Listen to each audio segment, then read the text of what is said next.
À chacun sa moto et sa spécialité. Cet après-midi-là, Axel et Camille sont chargés de l'escorte d'un détenu particulièrement surveillé. L'homme s'est déjà évadé d'une prison de province en 2008 et a été hospitalisé sous contrainte pour des problèmes de violence et de comportement très difficiles. Dans une mission si sensible, l'erreur est interdite. C'est la partie, disons, où on doit être le plus concentré, on doit être vraiment pas au top de nos compétences, mais voilà, on doit être vraiment là, on ne peut pas se permettre d'y aller à moitié, quoi. Il faut vraiment être bien concentré, être très vigilant, vraiment les yeux très ouverts, le regard très écarté. Effectivement, c'est ce qu'il y a de plus valorisant.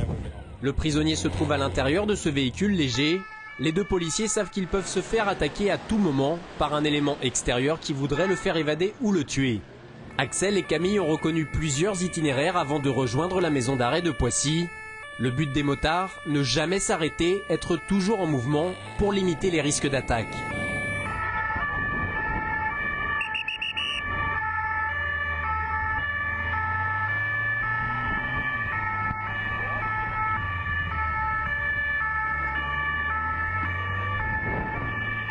Sur plus de 20 km, Axel et Camille vont mettre potentiellement leur vie en danger.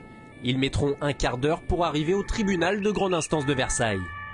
Ça roule vite, on doit vraiment avoir la gestion de ce qui est devant nous, la gestion de ce qui est derrière nous. En plus, donc, pour les DPS, gestion de l'environnement.